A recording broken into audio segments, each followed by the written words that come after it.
Good afternoon. As the ceasefire in Gaza continues, Israeli attacks have raised concerns about its sustainability, while Washington pushes for the return of detainees. Remains a new stabilization plan for Gaza. Civilians are still struggling to rebuild amid widespread destruction. Will the ceasefire hold under these tensions?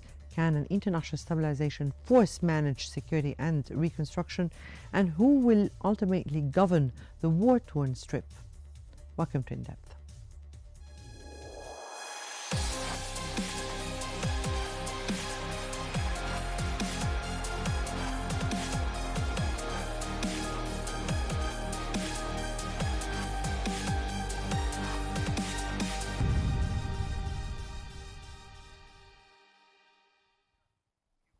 An opinion piece for The Guardian argues that Donald Trump's claim that war in Gaza is over is misleading, as violence and occupation persist despite the 10 of October ceasefire. The author notes that Israeli occupation forces have reportedly killed about 100 Palestinians since the truce began. While food remains restricted and the occupation continues in both Gaza and the West Bank. The article warns that Israel has not fulfilled their ceasefire commitments and that the U.S. designed plans for Gaza's governance and reconstruction remains vague and unconvincing. The article stresses that without addressing the root causes, notably the denial of Palestinian sovereignty, violence will inevitably resume. It argued that justice, accountability and recognition of victim suffering are essential for any lasting peace, and that without truth and justice the war will never truly end.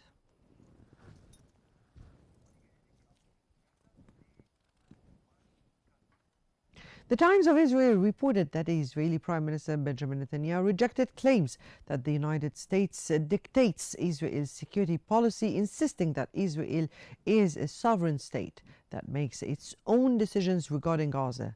His comments came amid reports by Israeli media that a recent strike in central Gaza targeting a Palestinian Islamic Jihad operative was carried out only after receiving authorization from American officials. Netanyahu called such reports ridiculous, saying critics once claimed he controlled Washington and now allege the opposite. He emphasized that while the U.S. and Israel share a partnership, Israel alone determines its military actions and will continue to respond to attacks at its discretion, referring to recent strikes following the deaths of 2 soldiers in Rafah. Netanyahu said Israel had dropped 150 tons of explosives on Hamas targets and would decide independently which international force, if any, are acceptable in Gaza.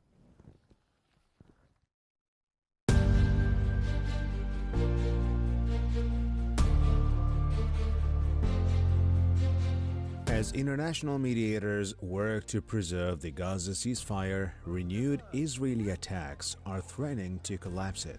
In the past 48 hours, the occupation army has killed at least 19 Palestinians across the Strip. Civil defense teams report that bombardments have continued despite the truce, leaving families trapped between destroyed homes and unsafe streets. U.S. President Donald Trump has urged Hamas to hand over the bodies of deceased detainees in the next 48 hours, saying he is closely monitoring the group's actions in Gaza. At the same time, Washington is pushing to establish an international stabilization force for Gaza without deploying American troops to oversee security and reconstruction. U.S. Secretary of State Marco Rubio voiced hope of soon putting together an international force to help the ceasefire in Gaza, as Palestinian factions agreed that a committee of independent technocrats would run the post-war territory. This comes after his visit to Israel as part of an all-out effort by the U.S. to monitor the ceasefire. On the ground, recovery operations remain dangerous and slow. Egyptian officials have entered Gaza with heavy equipment to help locate the remains of detainees buried under the rubble. The search continues amid unstable conditions and repeated Israeli violations. Humanitarian organizations warn that aid delivery remains restricted by Israel with limited access through southern corridors. The next days will test whether the ceasefire can hold under ongoing Israeli aggression, while questions remain about who will govern the Strip and how, as proposals for an independent stabilization force are still under discussion. Well, before we dive into our episode, we now move to a live broadcast of a press conference for the Israeli government spokesperson. Journalists into Gaza without being chaperoned by the IDF. Elazar, if there is any change to policy on that, I will certainly let you know. But there is a lot of information that continues to come out of the Gaza Strip, specifically on social media. Of course, journalists want to get in on their own, but I have been following on social media on myself what's happening inside of the Gaza Strip. And just within the last week, I've seen a plethora of food go inside. I've seen these bustling restaurants in large cities taking place with enormous menus as well. So there is clearly enough food inside of the Gaza Strip, as we have continued to say as well. Just going through these questions. Dan Williams from Bloomberg, is Israel pre-informing the U.S. about military actions in Gaza, such as yesterday's airstrike?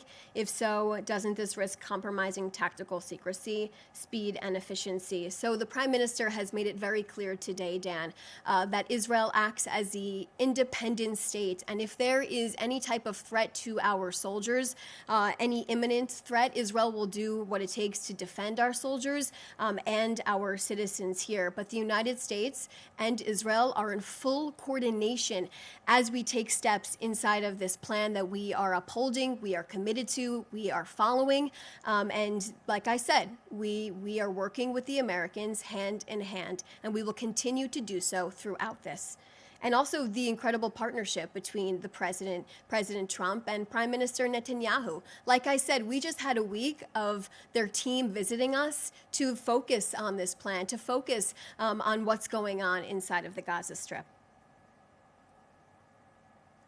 Yael Ben-Horin from EFE, could you please give what forces would be considered unacceptable when controlling Gaza? The Prime Minister has made it clear these conversations are ongoing and details will not be shared, of course, as things are still needing to be worked out.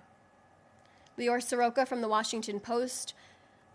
Is the Red Cross team and the Egyptian team two separate teams? I can refer you back to what I said in terms of that coordination with bringing this team beyond the IDF's yellow line to help search for our deceased hostages, because Hamas has not returned our 13 hostages yet. Okay, so these are all the questions that I see right now. Thank you all so much for joining. I appreciate your time.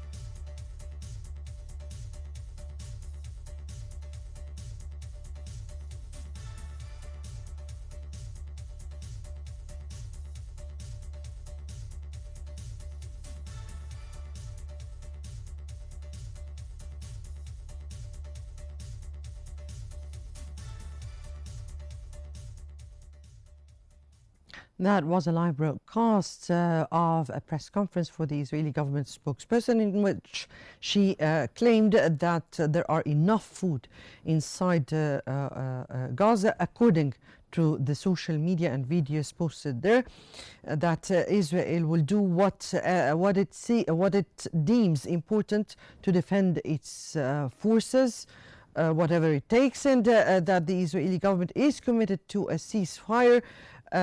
According to the Trump planning, with the coordination with with the partners.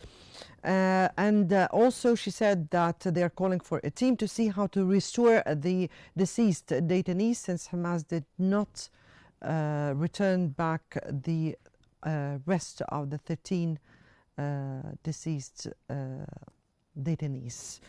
We'll go into a break and we'll come back for continue our episode.